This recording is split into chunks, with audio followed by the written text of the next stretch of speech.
So welcome to the Seasoned Scholar, Season 3. And this Season 3 has seen or witnessed a lot of legends. And I think the one of the person for which we have been following him for first season, finally we find a time. So today our guest is Professor Ashutosh Sharma, which is a Institute Chair Professor and at the Department of Chemical Engineering of Indian Institute of Technology, Kanpur.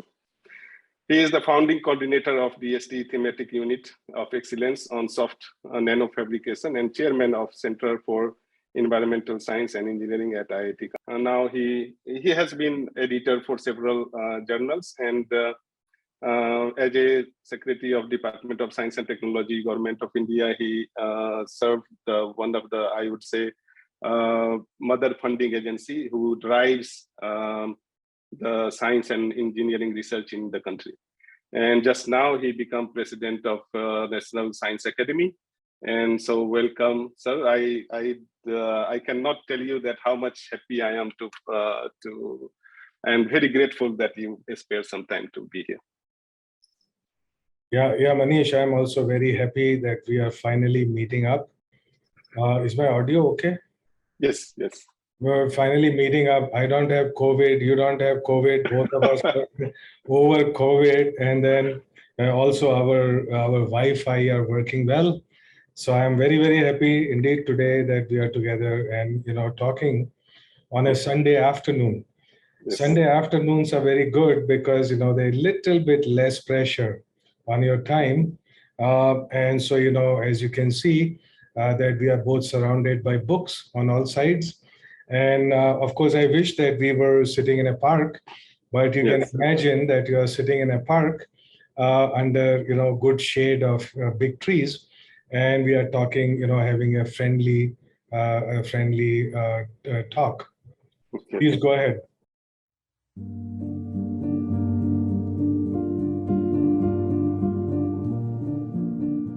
How you were as a child, a curious child, or already a mathematician, or a kind of the engineer already breaking everything.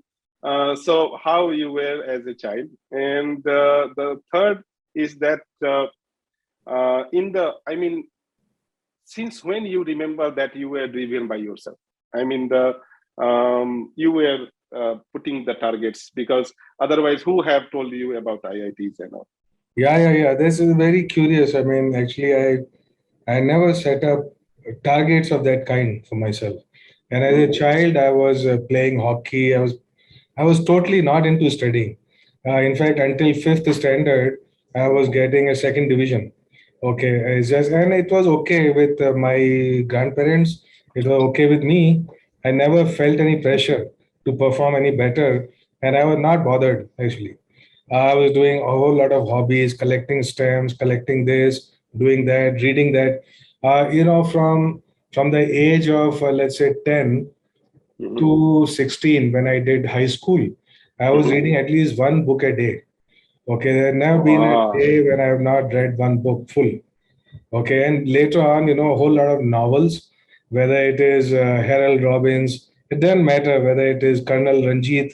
I used to be the guy, writing all these pulp fiction, right?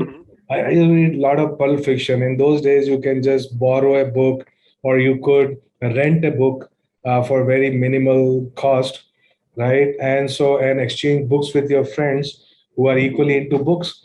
So, and I was not, there was no coaching in Jaipur when I was growing up. So there was no question, there was no pressure about IIT or anything. In fact, my father was even less ambitious. He said, why do you want to go to IIT? There is a regional engineering college in Jaipur, right? There's a NIT in Jaipur, right? In Malviya Engineering College. So he said, it's very close to your home. You can just go there.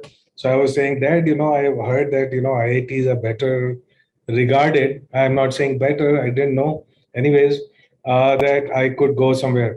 Then I went, at that time, IIT Kanpur was pretty much rated number 1. So I first went to IIT Delhi to see that I was getting a branch there, which was better than the branch I was getting in Kanpur. So in Delhi. So I went So to, which branch, please? yeah, it was both electrical and mechanical I could get in Delhi. There was no computer science at that time. Okay, so electrical was the top branch, followed closely by mechanical, then followed by chemical in those days, right? In IIT Kanpur, I was not getting electrical, I was getting mechanical and chemical, right? Then I wanted chemical, so I went for that. But the point was, you see, I was making my own decision. Nobody influenced me. I went to IIT Delhi. I saw that the campus did not have many trees at that time. Okay, remember this was in 77. Then I went to Kanpur and I saw it was a greener campus. And these things, make your decision, right? I always feel happy with the green. I never, I mean, people go by rank, people go by all sorts of things, which is okay. I mean, look, it's like this. If you don't know what you want, you should go by rank of others. Okay, this is basically the way I led my life. I never bothered about what somebody says, this rank. Look, after, for example, I gone to US after masters, I had a fellowship offer from what is called, top ranked of the 5 top ranked universities. 2 of them, I had the fellowship offer. But I decided to go to a university which was ranked 40. Why? Because I wanted to work in a particular area with a particular person. And I was not bothered about, this XIT or YIT or whatever is ranked very high. Look, I know who I am, and I know, this is what I want to do. So if I call somebody in these universities and I ask them, this is the area I want to work in, can you guarantee me an advisor who would allow me to work in this area? Okay, this person I worked with, Eli Rukenstein. By the way, he got the U.S. Medal of Science. Half the people who get U.S. Medal of Science also get Nobel Prize in sciences. He was in engineering. Okay, so he was a very he was a top guy. Any top university would be very happy if he moved there, but he didn't. He stayed in this university, Buffalo, and I went there to work with him. So I just called him and I said, look, what he said, I would allow you to work in any area, okay, which is interesting, from let's say from microbiology to astrophysics. But you have to convince me that this is an important, interesting area to work in. And so I wanted independence.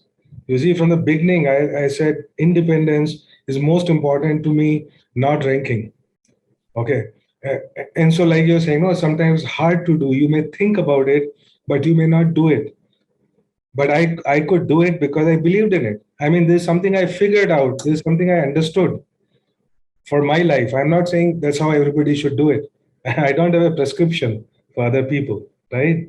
But I'm saying always you should look beyond what is obvious.